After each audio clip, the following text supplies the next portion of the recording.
Interesting facts about famous people. Bad guys in westerns that hijack the show.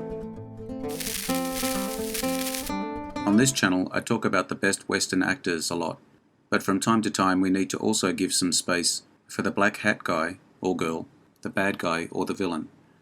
So today I will take a look at those bad guys who upstaged the good guy or hero. If you enjoy this video, hit the notification button to get my new videos. If you want to check out my many other videos, head over to my channel. The link is in the description. Let's get into it.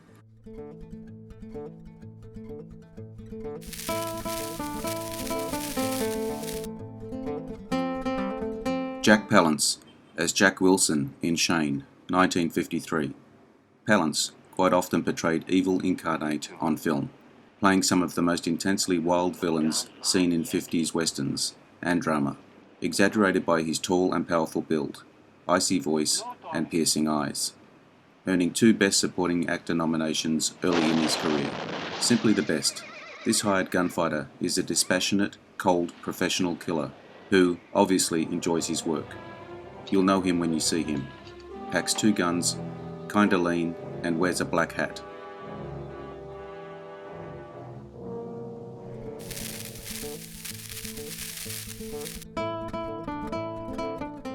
Lee Van Cleef as Ryan in Death Rides a Horse, 1967. Giulio Petroni's Death Rides a Horse begins with a familiar spaghetti western premise. A boy named Bill Mesita witnesses a gang murder his family. Growing up and training to kill them, then sets out to exact revenge. A kind mentor, Ryan, Lee Van Cleef, takes the young gunslinger under his wing. However, Bill is shocked to learn that Ryan is a part of the gang that murdered his family. Ryan is introduced as a fatherly figure, then revealed to be the murderer, combined with the same ruthlessness brought to Van Cleef's portrayal of the unapologetically evil Angel Eyes in The Good, the Bad and the Ugly, helps make him a formidable villain.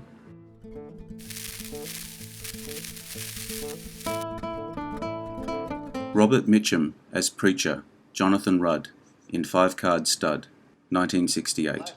An underrated leading man of enormous ability who hid his talents beneath a persona of disinterest. Although Mitchum's role here is a somewhat watered-down version of his Harry Powell in The Night of the Hunter, he's still menacing enough to ensure that God's house will be filled to capacity every Sunday. Robert Mitchum said he turned down the role of Pike Bishop in The Wild Bunch, 1969, in order to make this film. Mitchum narrowly escaped being crushed by a falling camera during filming. The casting of Dean Martin and Robert Mitchum produced no chemistry, on screen or off.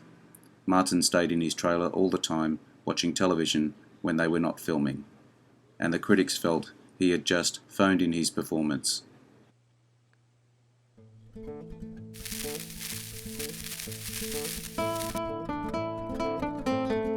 Gene Hackman as John Herod in The Quick and the Dead, 1995. Sam Raimi's revisionist western has an ensemble cast that includes Russell Crowe, Sharon Stone and Leonardo DiCaprio. Gene Hackman steals the show with his role as the villain, John Herod. Herod puts on the fast draw, single elimination shooting tournament that forms the premise of the film. Hackman gives his usual impressive performance. There is a scene where Gene Hackman lightly slaps Sharon Stone. It wasn't scripted, and Stone's reaction is real. All of the actors on the set in the gunfight scenes were instructed in the art of the quick draw by a stunt coordinator. Due to his limited screen time, Gene Hackman had the most opportunity to prepare his quick draw, and as a result was the fastest actor on the set. According to Bruce Campbell, Gene Hackman initially refused to do the scene where Herod leans into his aide and asks, "What are the odds on the kid?" It was only when Sam Raimi explained his character's motivation that he agreed to do the scene as planned.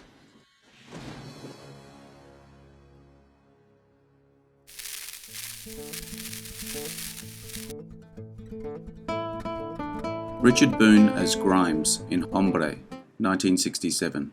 When Richard Boone was cast, Elmore Leonard whose novel the film is based on, had hoped that Boone would be cast in the lead role instead.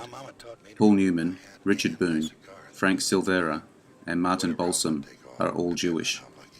Quotes: Grimes lights a cigar. Grimes: Smoke bother you? Audra Favor: Would you put it out if I said it did? Oh yeah, my mama taught me to remove my hat and my cigar in the presence of a lady. Whatever else I take off depends on how lucky I get. Grimes: Mister, you got a lot of hard bark on you, walking down here like this. Now I owe you. You can give me your ticket and you can take the next stage. That's a funny idea. No, it's not a funny idea. It's a good idea. See, you could stay here, get drunk, have some fun. Now, how's that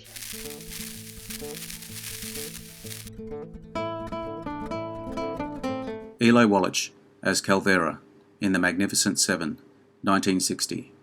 John Sturges' Western reimagining of Seven Samurai, The Magnificent Seven, as seven heroes fighting together to defend a small village from attack by bandits.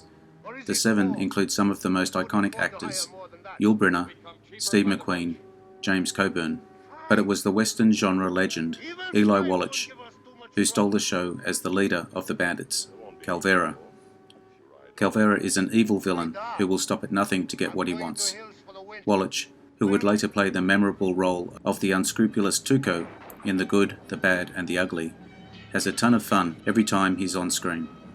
The bandit gang hired for Calvera adopted Eli Wallach as one of their own. In the mornings before shooting started, but after Wallach was in costume, he and the group would go riding together for an hour.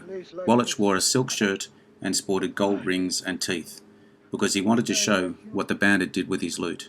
He also used the silver-trimmed saddle that Marlon Brando had used in One-Eyed Jacks.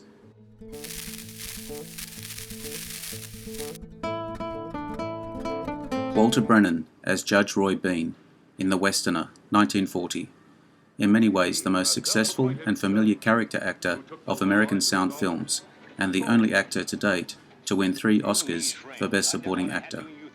Representing the law west of the Pecos, Bean runs a kangaroo court from behind a bar in a saloon where he passes sentence, mostly hanging on the accused, but has a soft spot for all things Lily Langtry. Brennan nabbed a well-deserved Oscar for this portrayal. The film is the first of 5 roles for Walter Brennan in support of Gary Cooper. The last was Task Force, 1949. Walter Brennan was somewhat embarrassed as to how he won 3 Oscars. In the early years of the Academy Awards, extras had the right to vote. Brennan was popular with the Union of Film Extras, and since their numbers were overwhelming, he won every time he was nominated. His 3rd win for this film led to the disenfranchisement of the Union from Oscar voting, when Walter Brennan died at 4:30 p.m. on September 21, 1974. The television in his room was showing this film. And as soon as he hears this, well, Cole is saved.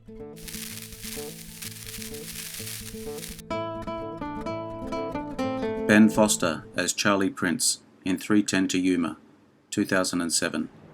Russell Crowe and Christian Bale lead the cast of James Mangold's 3:10 to Yuma remake, with a pair of outstanding performances. They're both surprisingly outdone by Ben Foster as Charlie Prince. The ruthless right-hand man of Crowe's character, Foster seemingly relishes in the opportunity to play a cruel and unsympathetic character, and it showed. Charlie is so evil that his unceremonious death in the final act is a moment of celebration.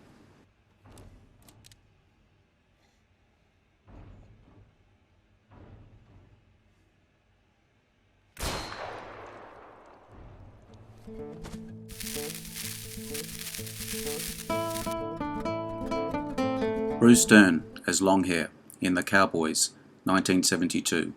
2-time Oscar nominee Bruce Dern's career is made up of playing both modern-day heroes and legendary villains. Through years of celebrated performances, Dern has gained the reputation as being one of the most talented and prolific actors of his generation.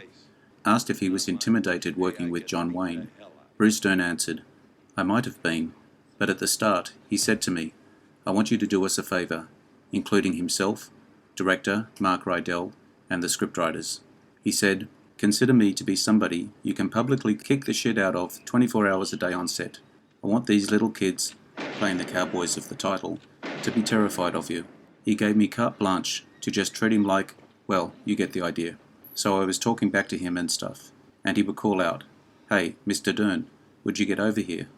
I thought, John Wayne gives you a Mr. status? He's calling me Mr. How about that? That's pretty cool. Dern killed John Wayne. You can't get much badder than that.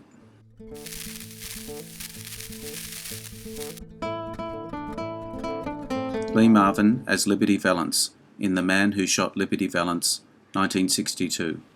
As the title suggests, The Man Who Shot Liberty Valance is about Liberty Valance's killer, but Valance is the one who deserves the spotlight. Marvin was known for his tough guy persona, which was on display in the 1962 Western. He made a great adversary for James Stewart's character, who was the opposite persona, typifying the American ideal. He's so evil that it's easy to root for Stewart to exact justice. He's also the most interesting character in the movie, becoming the highlight of a movie that stars both John Wayne and James Stewart. Would be a massive accomplishment for any actor.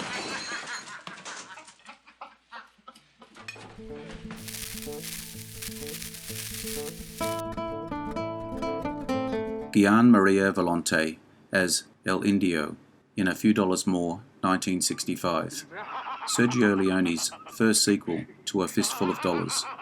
For A Few Dollars More, Clint Eastwood's Man with No Name reluctantly teams up with fellow bounty hunter Colonel Douglas Mortimer, played by Lee Van Cleef, to take on a dastardly villain and cold-blooded gang leader in the form of a character named El Indio. It's not easy to overshadow Eastwood, but the layered versatility and violent on-screen temper portrayed by Gian Maria Volonte managed to make this task possible. His performance makes El Indio one of the most memorable villains across the entire spaghetti western genre.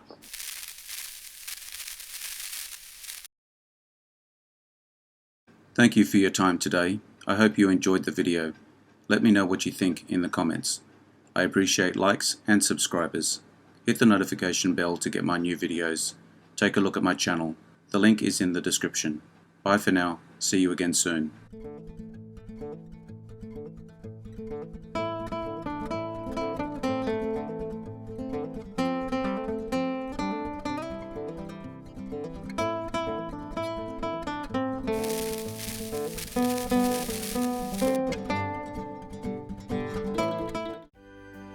Interesting facts about famous people.